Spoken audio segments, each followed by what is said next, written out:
एक 12 साल के आर्यन को कैसे गौ तस्करी के शक के आधार पर 30 किलोमीटर तक पीछा करता है और फिर गोली मारता है और मौके पर ही आर्यन का मौत हो जाता है। लेकिन जब आर्यन को गोली लगता है उसके बाद में जो गोली मारने वाला गौ रक्षक होते हैं वह देखते हैं तो उन्हें ऐसा लगता है कि यह तो गौ तस्करी करने वाला नहीं है और मैं गलतफहमी में गोली मार दिया हूँ। लेकिन जब गोली मारने वाले को पुलिस हिरासत में लेता है तब यहाँ पर मामला कुछ और निकलता है और जब मीडिया वाले आर्यन के पिता से पूछते हैं तब यहाँ पर मामला कुछ और पता चलता है। अब यह जो खबर होता है सोशल मीडिया पर तेज़ी से वायरल हो जाता है कि गौ तस्करी के शक के आधार पर आर्यन को गोली मारा गया है। तो वहीं दूसरे तरफ आर्यन के पिता के इंटरव्यू में पता चलता है कि यहाँ पर गोली मारने का उद्देश्य तो कुछ और होता है। तो यह मामला को हम पूरे विस्तार रूप से जानेंगे इस वीडियो में कि आखिर आर्यन का क्या कहानी है और यह केस में क्या कुछ होता है। तो आप पूरे वीडियो में बने रहिए, सारी बातों को विस्तार रूप से जानेंगे इस वीडियो में।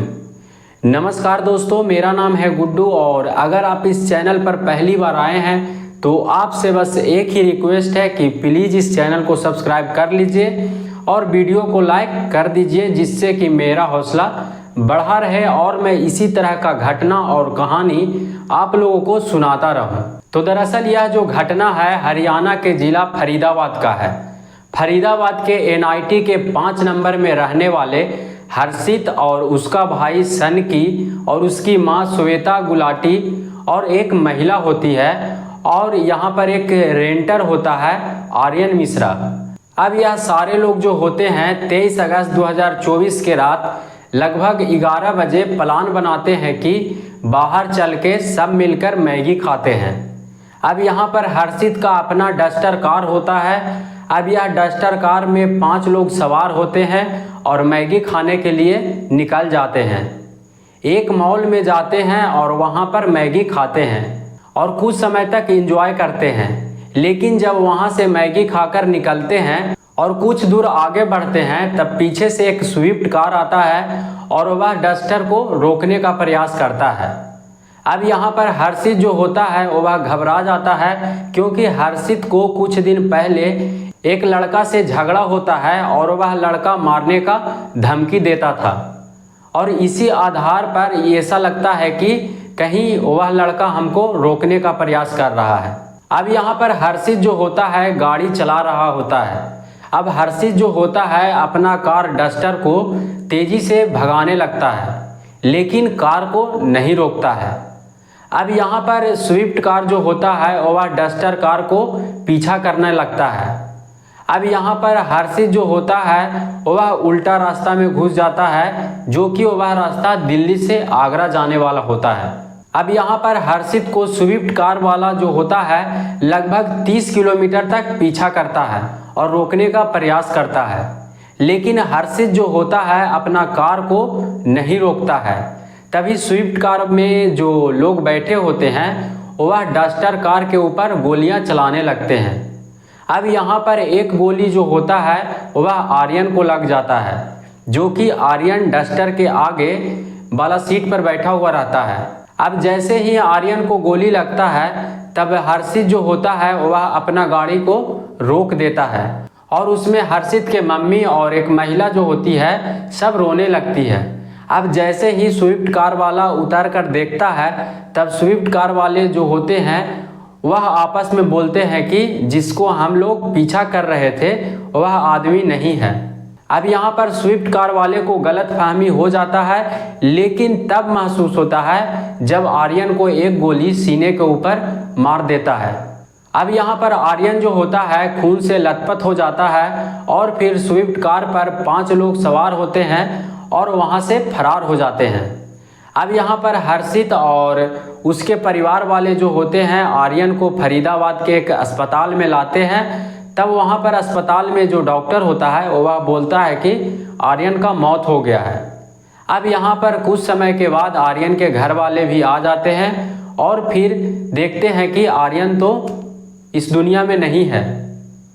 अब आर्यन के घर वाले जो होते हैं पुलिस को बताते हैं और FIR करते हैं।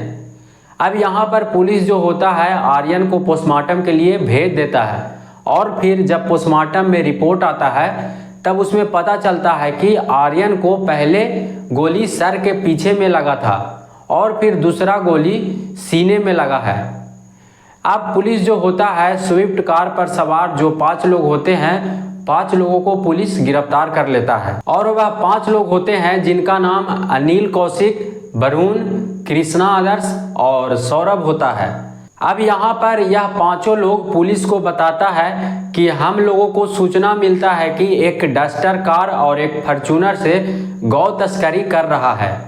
अब यह जानकारी हमको जैसे ही मिलता है तब हम लोग गाड़ी को पीछा करने लगते हैं। तब वहाँ पर फॉर्च्यूनर तो नहीं मिलता है लेकिन एक डस्टर कार मिलता है और जब हम लोग रुकवाने का काम करते हैं तो जो डस्टर कार होता है वह नहीं रुकता है। अब हम लोग को लगता है कि सच में गौ के तस्करी करने वाला है और हम लोग पीछा करने लग जाते हैं। अब यहाँ पर यह 5 लोग जो होते हैं वह पुलिस को बताते हैं कि पहले गोली डस्टर कार में से ही चलाया गया था, उसके बाद में हम लोग ने गोली चलाया है। अब यहाँ पर सवाल खड़ा होता है कि इन लोगों को परमिशन किसने दिया था कि किसी के ऊपर गोली चलाकर गौ को रक्षा करना है। अब यहाँ पर पता चलता है कि यह 5 लोग जो होते हैं वह बिना लाइसेंस के हथियार से आर्यन के ऊपर गोली चलाते हैं। अब यहाँ पर पुलिस जो होता है इन 5 लोगों को गिरफ्तार करके जेल भेज देता है और जिस हथियार से आर्यन को मारा जाता है उस हथियार को भी पुलिस अपना कब्जा में कर लेता है और इस केस के ऊपर गहराई से जांच करने लगता है। तभी यहाँ पर आर्यन के पिता से जब सवाल किया जाता है तब यहाँ पर आर्यन के पिता जो होते हैं उनका कहना होता है कि अगर डस्टर कार के पीछे से गोली चलाया जाता है तो इस कार में 5 लोग होते हैं लेकिन मेरे बेटे को गोली कैसे लग जाता है और एक गोली लग भी गया तो फिर दूसरा गोली सीने में कैसे लग जाता है। अब यहाँ पर आर्यन के पिता जो होते हैं वह बताते हैं कि 4 से 5 लाख रुपया हर्षित के पिता के पास में बकाया होता है जो कि आर्यन के पिता को देना था। अब यहाँ पर इस केस में एक नया मोड़ आ जाता है कि जो अपने आप को गौ रक्षक बताकर आर्यन को गोली मारता है तो क्या वह सही में गौ रक्षक होता है। अब यहाँ पर जब मीडिया वाला गौ रक्षक अनिल के घर पहुँचता है तब यहाँ पर एक फोटो टंगा हुआ रहता है जिसमें लिखा हुआ रहता है कि लिव फॉर नेशनल संगठन टीम अनिल कौशिक। अब इस चीज़ के ऊपर क्या सच्चाई है यह तो आप सोच सकते हैं। अब यहाँ पर ACP अमन यादव का कहना है कि इस केस के ऊपर गहराई से जांच किया जा रहा है लेकिन क्या एक 12 साल के पढ़ने वाला आर्यन डस्टर कार से कैसे गौ का तस्करी कर सकता है, इस चीज़ के ऊपर लोगों का सवाल खड़ा होता है। अब यह जो केस होता है काफ़ी दिनों से दबा हुआ रहता है और जब केस सोशल मीडिया पर वायरल होता है तो उसके बाद में और भी गहराई से जांच होने लगता है। अब यहाँ पर क्या सच्चाई है यह तो समय के साथ ही पता चल जाएगा लेकिन यह घटना बताने का मेरा उद्देश्य नफरत फैलाना नहीं बल्कि आप लोगों को जागरूक करना है, सचेत करना है। और बाकी इस विषय पर आप लोग का क्या कहना है आप लोग कमेंट में ज़रूर लिखिएगा। मिलते हैं अगले किसी कहानी के साथ में। वीडियो पूरा देखने के लिए धन्यवाद।